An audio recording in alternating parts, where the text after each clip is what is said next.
নমস্কার, সবাই কেমন আছেন? আশা করি সবাই খুব ভালো আছেন। আমিও খুব ভালো আছি। তো চলুন প্রতিদিনের মতো আজকের ব্লগটা এখন থেকে শুরু করি।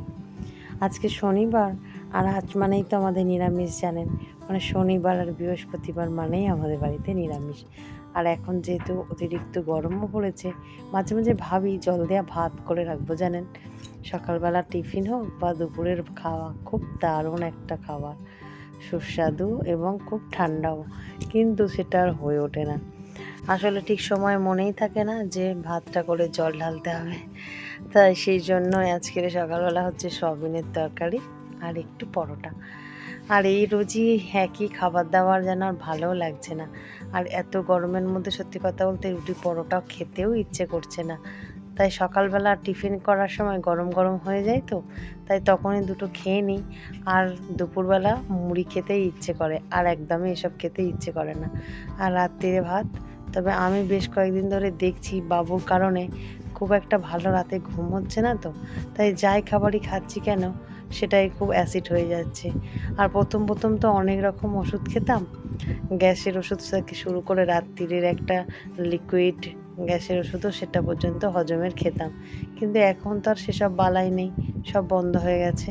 তো এখন যেন না শরীরটা খুবই খারাপ লাগে, তাই খাইও না। সব সময় ভাবি যতটা হালকা খাবার খেয়ে থাকা যায় ততটাই মঙ্গল।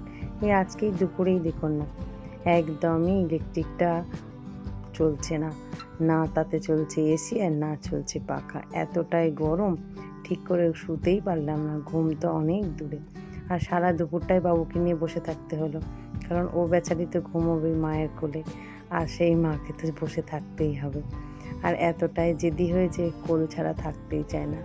তবে হ্যাঁ, অসীমা অনেকটা হেল্প করে, ও এসে বসে বসে নিয়ে থাকে, আর ওর কোলে বেশ মা ভেবে ঘুমায় জানেন। কিন্তু আরুর বাবা বা আরুর কাছে একদমই থাকতে চায় না যখন খুবই ওর ঘুম পায়। তবে আমার মনে হয় বাবু যখন হয়েছিল না নার্সিংহোমে, তখনও এরকম একই সেম, যখন সিজার হচ্ছি তখনও ইলেকট্রিক চলে যায়, আর খুব তাড়াহুড়োর মধ্যে ইনভার্টার চালু করতে হয়। তো সেই রকম আমি ভাবি কোনো বছরই এরকম হয়নি, কিন্তু এ বছরেই এরকমভাবে ইলেকট্রিকটাকে হতে হলো। বেশ কয়েক বছর এরকম কিন্তু ইলেকট্রিকটা যেতেও না, আর তারপরে এত লো ভোল্টেজও থাকতো না।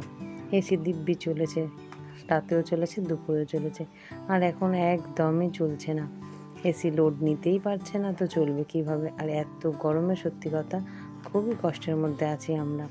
শুধু আমরা নয়, এই আশপাশের সব মানুষই আছে, কিন্তু কেউ তার প্রতিবাদও করছে না। কি করা যায় দেখা যাক। আজকে মা এসেছিল, তো মা আজকে গাছের আম নিয়ে এসেছিল। তো আমগুলো সুন্দর করে ধুয়ে আমি চুবড়িতে রাখছি। আর এই গাছের আমগুলো না পাকলে খুব দারুণ টেস্ট হয়, তবে দু একদিনের মধ্যেই পেকে যাবে, কারণ এতটাই গরম তো সেই কারণে। তার সাথে একটু লিচু আর দুটো কলা অসীমা পাঠিয়েছিল আরেকজনের, সেটাও এর মধ্যে রাখ। তো চলুন ভিডিওটা আজ এখানে শেষ করছি। আগামীকালে একটি নতুন ব্লগে আবার দেখা হবে। সবাই সুস্থ থাকবেন, ভালো থাকবেন, সবাইকে ভালো রাখবেন। আর ভিডিওটা কেমন লাগলো অবশ্যই কমেন্ট করে জানাবেন। ভালো লাগলে একটা লাইক সাবস্ক্রাইব করে পাশে থাকবেন। টাটা।